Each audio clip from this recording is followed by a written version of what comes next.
Hi, I'm Sarah. Today I'm going to tell you my story. But before I continue, please share, and subscribe to hear more stories like this. It all started on a rainy Tuesday in April. My father had just passed away, and his funeral was small but meaningful. At least, that's what I thought. Sarah, we need to talk about the house, my older brother Marcus said, cornering me in the kitchen after most guests had left. What about it? Dad left it to both of us in the will, right? Marcus shifted uncomfortably. Not exactly. There's been a change.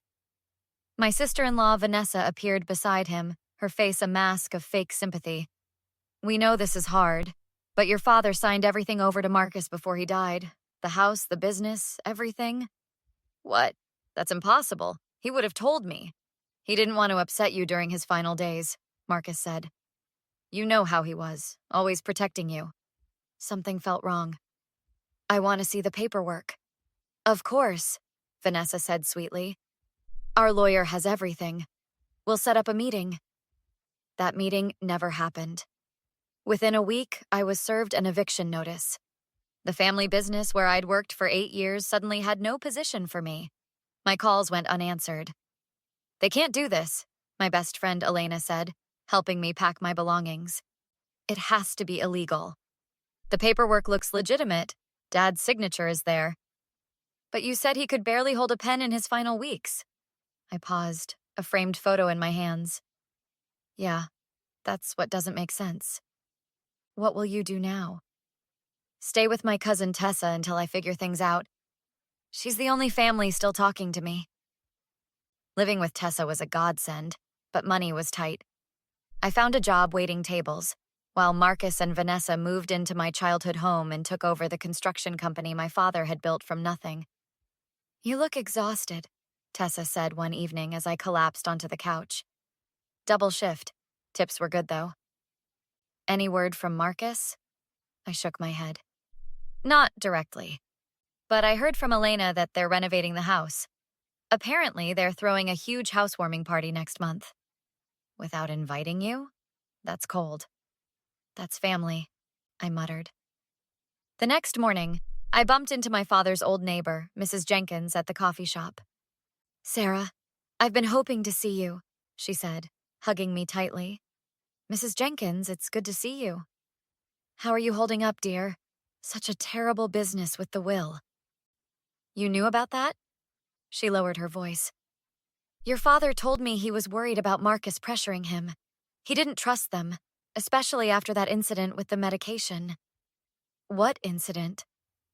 Oh, I assumed you knew. I stopped by one afternoon and found him confused. He said Vanessa had given him new pills that made him feel strange. I thought it was odd. 3 months after my father's death, I was serving tables when I noticed a well-dressed older man watching me. As my shift ended, he approached. Excuse me, are you Sarah Winters? Yes, why? I'm Lawrence Pierce, attorney at law.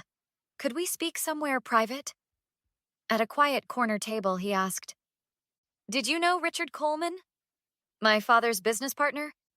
Not really. He moved away years ago. Mr. Coleman passed away last month? I'm sorry to hear that. Don't be. He left you something. Lawrence slid an envelope across the table. This explains everything. Inside was a letter. Sarah, if you're reading this, both your father and I are gone. James always feared your brother's influence over him would win out. We prepared for that possibility. Contact Lawrence. He'll explain. Richard? Explain what exactly? I asked, confused. Lawrence leaned forward. Are you Sarah? You just inherited $33 million? I nearly fell out of my chair. That's impossible. Your father and Richard had a secret agreement. If anything happened to your father and you were disinherited, Richard's estate would go to you instead. He had no family of his own. But why? Richard knew your brother was pressuring your father to change his will. They had concerns about Marcus's character. That night, I couldn't sleep. The next day, Lawrence explained everything in detail. The money was real. My life was about to change completely. What will you do now? Tessa asked when I told her. Nothing yet. Lawrence advised me not to tell anyone about the money. Not even Marcus and Vanessa? Especially not them. I need to understand exactly what happened first. I kept waiting tables, but secretly met with Lawrence to investigate what had happened with my father's will. We hired a handwriting expert who confirmed my suspicions. The signature was forged. One evening, I ran into Thomas, my father's old assistant, at the grocery store. "Sarah, I've been trying to find you." "Thomas? What's wrong?" "I need to tell you something about your father's will. It's not right what they did to you." Over coffee, Thomas revealed everything. "Marcus pressured your father for months, but he refused to change the will. Then Vanessa started bringing him medication when he got sick. He wasn't himself after that." "They drugged him?" "I think so. And after he died, I saw them in the office with your father's papers. I think they forged the will." "Do you have proof?" "Not exactly. But I kept notes of everything. Dates, times, conversations. I knew something wasn't right." "Why didn't you come forward sooner?" I asked. "Marcus threatened to ruin me if I ever spoke up. I have kids in college, Sarah. I couldn't risk it. But your father was like family to me. I can't sleep at night knowing what they did." "Would you testify? If it came to that?" He nodded firmly. "Yes. It's time I found my backbone." Armed with this information, Lawrence and I developed a plan. We needed more evidence, and we needed Marcus and Vanessa to reveal themselves. "We'll need help," Lawrence said. "People Marcus trusts." "I know just the person," I replied. Elena had remained friends with Marcus and Vanessa, playing both sides while secretly supporting me. Now she would be my eyes and ears. "They brag about it when they're drunk," Elena reported back after their housewarming party. Vanessa laughed about how easy it was to forge the signature. "She's not even careful anymore. She told me they found your dad's medication too inconvenient and switched it with something that made him more agreeable." Did anyone else hear this? Their friend Michael did. He looked uncomfortable. Michael had been my father's friend too. I arranged to meet him for lunch. "I didn't know what to do, Sarah," he admitted. "I suspected something was wrong, but I had no proof. Would you be willing to testify about what you heard?" He hesitated. "I don't know. Marcus is dangerous when cornered." "What exactly did Vanessa say at the party?" I pressed. "I need the exact words if possible." Michael shifted uncomfortably. She said, "It was so easy. His hand was so shaky anyway, no one could tell the difference between his real signature and mine." Then she laughed about the medication making him agreeable enough to sign anything they put in front of him, except he never actually signed anything. Meanwhile, I made a bold move. I applied for a job at my father's, now Marcus's company, using a fake name and references Lawrence helped create. With a new hair color and style, my own brother didn't recognize me when he interviewed Emily Parker for an administrative position. "You're perfect for the role," Marcus said, completely fooled. "When can you start?" "Monday?" "Excellent. Vanessa handles the personnel files. She'll get you set up." Working under their noses was terrifying but effective. I gained access to financial records showing Marcus had been embezzling from the company for years, money my father never knew about. I also discovered drafts of my father's real will in old email archives, proving what the original had contained before it was altered. One day, Vanessa came in fuming after a phone call. "Something wrong?" I asked innocently. "Just some lawyer asking questions about James's will?" Persistent bastard. "Sounds annoying." "It's nothing.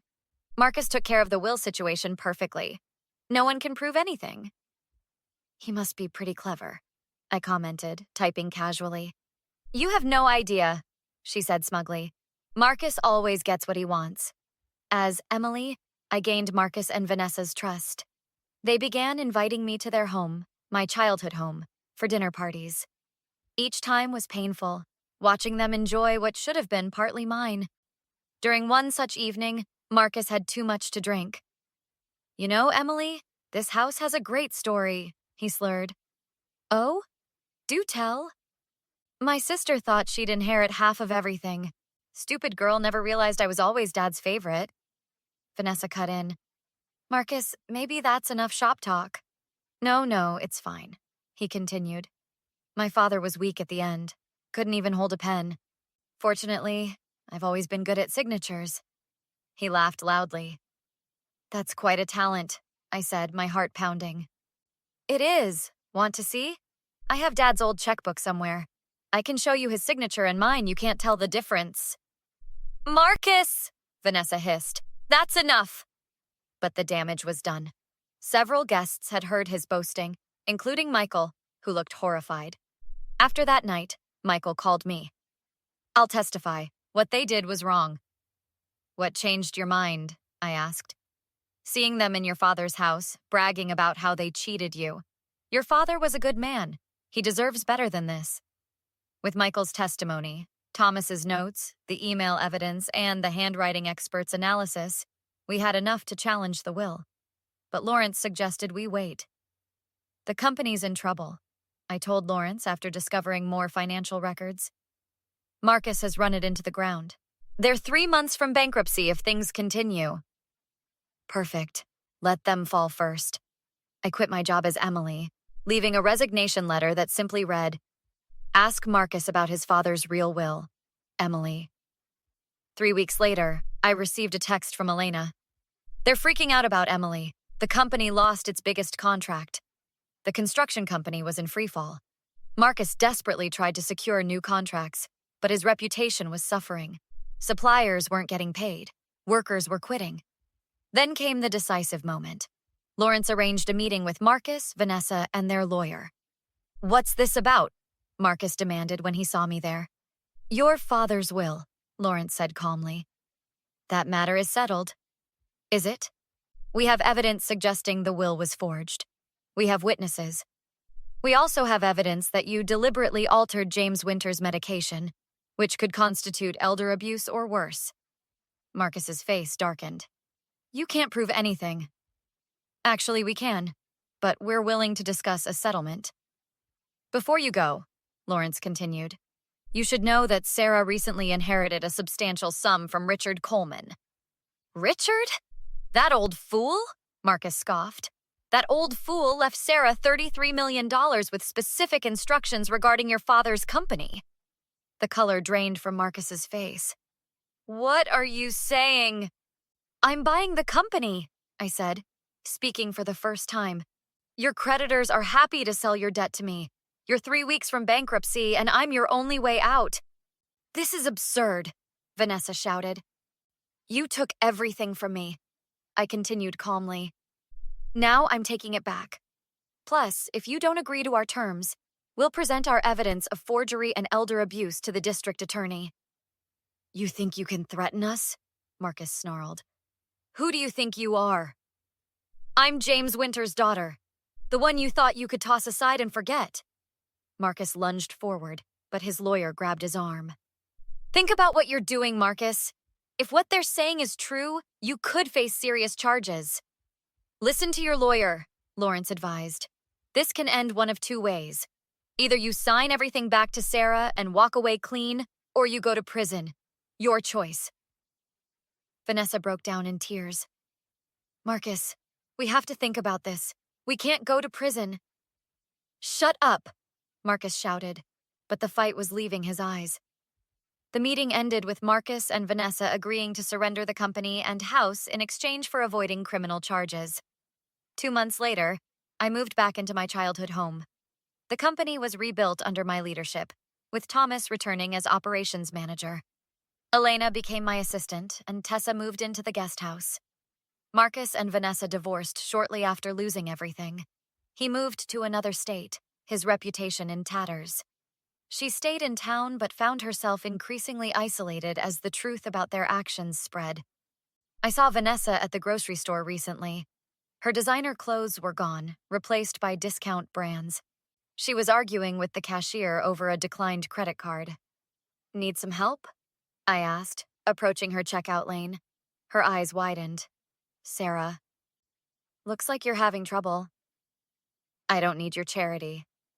It's not charity, just being neighborly. I handed the cashier enough cash to cover Vanessa's groceries. Why would you help me after everything? she asked, suspicious. I'm not helping you. I'm reminding you that I can afford to be generous now. I have everything. The house, the company, Dad's legacy. You have nothing. You think you've won? I know I have. And every time you see me succeeding, you'll remember what you lost through your own greed. As she walked away, shoulders slumped, Thomas joined me. Was that Vanessa? Yep. Living in that apartment complex on 3rd Street now, I hear. Karma comes around, doesn't it? I smiled. It certainly does. Later that evening, as I sat in my father's old office, now mine, I looked at his photo on the desk. We did it, Dad. Everything's back where it belongs. My phone buzzed with a message from Lawrence. Richard would be proud too. I thought about the strange twist of fate that had brought me here. Losing everything had seemed like the end, but it was just the beginning of a journey that brought justice and restored what was rightfully mine. So here's my question for you. If you discovered someone close to you had betrayed you like my brother did, would you expose them immediately? Or would you wait patiently for the perfect moment to reveal that you knew everything all along?